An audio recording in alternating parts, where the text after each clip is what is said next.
Today we're going to be talking about government bodies, the different types of government bodies, and their role in our society today. Let's start off with what is a government body. A government body is an organization that ensures smooth sailing of the government, assesses the government's performance, and protects the rights of the citizens. So we've been seeing several government bodies in the news. They include the Unique Identity Authority of India, the National Human Rights Commission, the Appellate Tribunal on Railways, and various different government bodies. And their major role, or their primary role, is to ensure smooth sailing of the government, and at some times also assess the government's performance, and most importantly, ensure that the fundamental rights of the citizens are being protected in all areas of human activity, from schools to workplaces to houses. So there are two main types of government bodies if we break it down.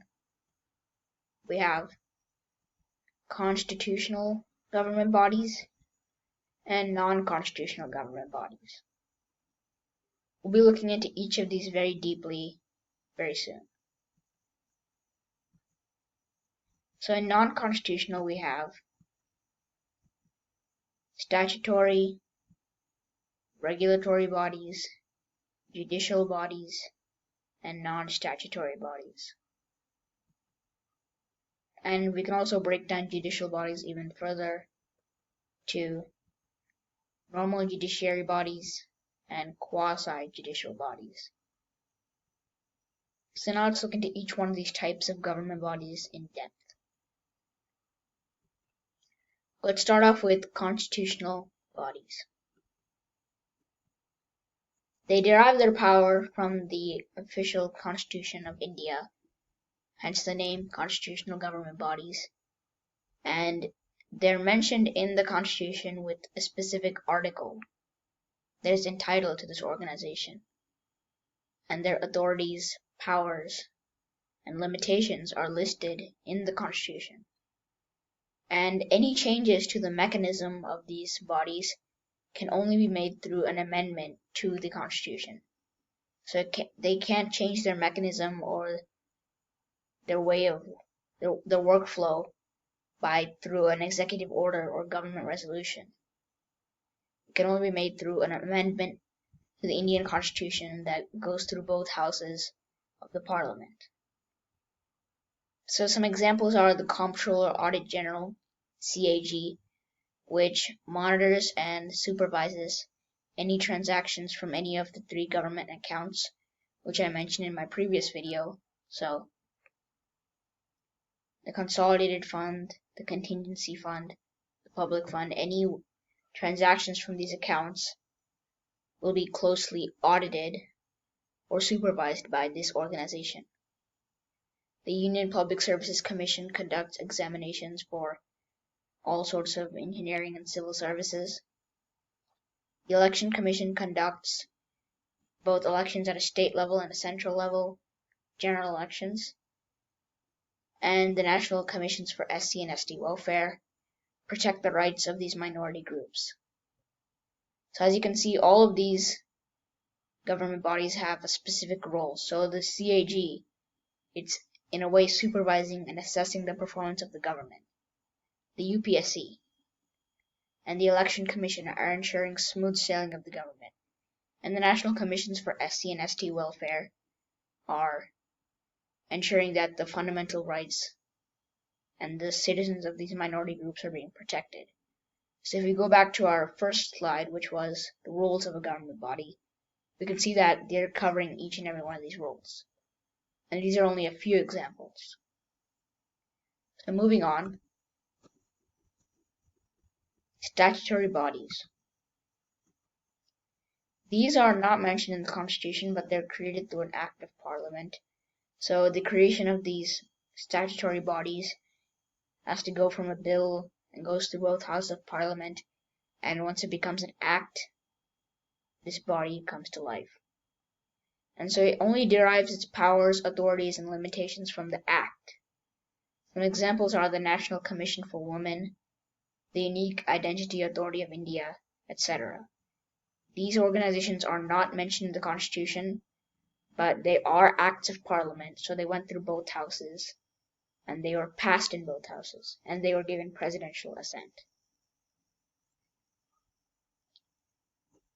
So next, non-statutory bodies. They're not mentioned in the Constitution, and they're not an act of Parliament either. They're created through an executive order, or a GO, government order, and these bodies derive the power from the powers, authorities, and limitations from this executive order. So some examples are the National Institution for Transforming India Commission, Niti Aayog, or the National Law Commission. Neither of these bodies are mentioned in the Constitution. They haven't passed both houses of Parliament, but they've been formed through an executive resolution or government order. But if it's enacted on by the Parliament, or in other words, it goes through both houses and passes onto the President who gives his assent, it could also become a statutory body. So the UIDAI, the Unique Identity Authority of India, initially it was passed through an executive order, but soon, after an act of targeted benefits for subsidy beneficiaries, after this act was enacted by Parliament, the UIDAI went from a non-statutory body, also known as an executive body, to a statutory body. So, moving on. Regulatory bodies. So, some of these bodies could be statutory, others are autonomous, or they're independent from the government. Their role is in the name itself. They regulate agencies of the government or private agencies, and they supervise areas of human activity. So we have some examples. The Food Safety and Standards Authority of India. This would be a statutory body because it was enacted on by Parliament in the Food Safety and Standard Act 2006. We also have the Board of Cricket Control India. This is an autonomous cricket body, so it's completely independent from the government, and it's not statutory, and it's not even an executive body either, just an independent organization. So not all regulatory bodies have to be statutory. They don't have to be executive bodies either. Some can be completely independent from the government, like the Board of Cricket Control of India. But their role as a government body would be to regulate agencies and supervise areas of human activity. So the Food Safety Standards Authority of India is regulating all food processing industries. And the Board of Cricket Control of India is supervising one area of human activity, which is on the cricket ground where people are playing. So it selects the teams for India and does a lot of roles involving the sport. And this also shows that the government of India does not have its own organization for cricket. So, food for thought. Judicial bodies. Judiciary bodies. And there's also quasi-judicial bodies. So judiciary bodies, they play a judicial role, so it's all the courts of India, and they play normally with the role of the courts. They exercise their judicial powers, provide justice, settle disputes, assess the legal validity of laws proposed by the government. But the thing about judiciary bodies is that their courts deal with all sorts of matters. So whether it be education or health or sports or just a legal dispute between two people regarding a tort, they deal with all matters. And this is what sets these judiciary bodies apart from the quasi-judicial bodies, which we're going to be looking at right now. So the quasi-judicial bodies They resemble courts to a certain extent because their power is limited. And the reason why it's called quasi-judicial is because quasi means seemingly or apparently. So it's apparently a court, but it doesn't have, to an extent, of the power that the judicial courts have. They're also known as tribunals or appellate courts. And the difference between a tribunal and a normal court is that tribunals only deal with specific cases, whereas a court deals with all cases, as I mentioned earlier. So they deal with only a few specific matters in the court, and they're only formed when the judicial courts feel it's required. Some examples include the National Human Rights Council, the Railways Appellate Tribunal, the IP Appellate Tribunal. And like I mentioned earlier, these quasi-judicial bodies, their power is limited to a few certain areas, so employment law and regulating certain government agencies, land usage and zoning, and just overall protection of human rights, which is why the National Human Rights Commission is a perfect example of a quasi-judicial body, because the role is to protect human rights, and it's only limited to that area. Railway Appellate Tribunal, they're regulating the railways or any legal issues involving railways, which is a government agency. And Intellectual Property Appellate Tribunal, protecting human rights, protecting our right to think, and protecting our right to hold thoughts. So that's what a quasi-judicial and a judiciary body is. So if someone were to ask you, list the differences between a judiciary body and a quasi-judicial body, your answer should be something like this. The judiciary bodies deal with a variety of cases, whereas quasi-judicial bodies, their power is limited to a certain extent, and they only deal with a few areas, such as land zoning, land usage, employment law, and regulation of government agencies. And you can add on by saying they're only formed when the courts feel it's required, and they're also known as tribunal or appellate courts. So now you know about all of the types of government bodies in India, with examples. So let's answer a few practice questions to fine-tune your skills that you learned today. Number 1. Which Act of Parliament enacted the creation of the Food Safety and Standards Authority of India, a statutory organization? So in the UPSC exam, the questions won't be direct, like, is the Food Safety and Standards Authority of India a statutory body or an executive body? It won't be so straightforward.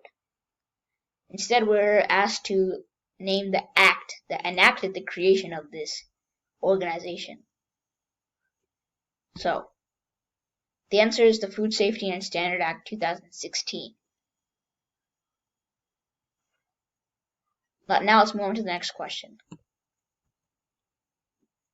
Is the Unique Identity Authority of India a statutory or non-statutory body? So this one's a bit more direct, but nonetheless, I'll give you a few seconds to answer.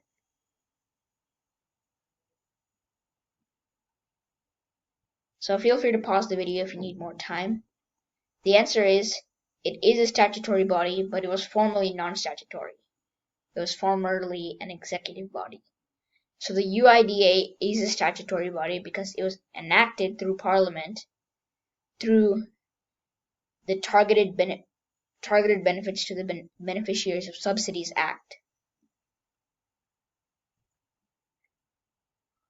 So what that organization does is, formerly people weren't receiving subsidies due to a lack of a biometric system, but through the initiation of the Aadhaar card, people can just show ID proof, because a lot of people in rural areas, formerly they didn't even have any form of ID proof, so it's difficult to receive any subsidy benefits.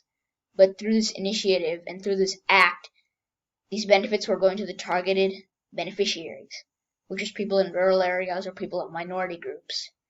Earlier, due to the lack of an identification system, and a biometric system, to a large extent, the middlemen were sucking up the benefits, and they weren't even reaching the truly targeted groups.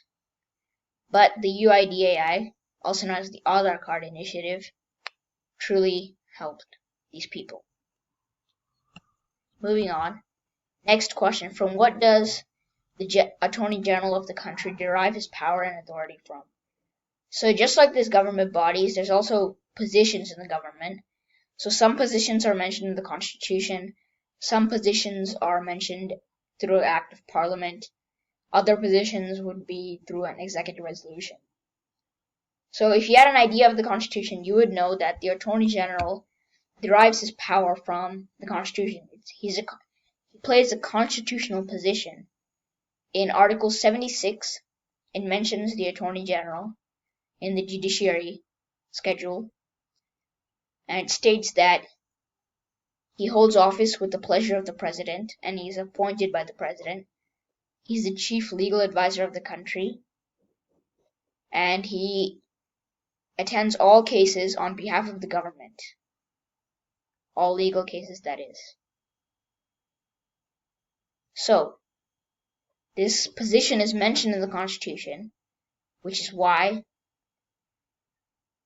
the Attorney General is a constitutional role, and he derives his powers, authorities, and limitations from the official Constitution document. So last question, why are the quasi-judicial courts called quasi-judicial? So what's the meaning behind quasi? Quasi means, as I mentioned, seemingly or apparently. So since they're only formed when the court finds it necessary and their powers are limited to a certain extent, they're seemingly like a court, but not really, because their powers aren't that great, which is why they're called quasi-judicial. So this last one is a bonus question, and I won't tell you the answer right now. Differentiate between judicial and quasi-judicial bodies. So this is somewhat of a larger paragraph question, so feel free to leave your answers in the comments, and I will provide you some feedback on your writing skills and answers. So that concludes this video. Thank you so much for watching. I hope you enjoyed and got a great learning experience. And until the next video, this is Nishal Tube signing off.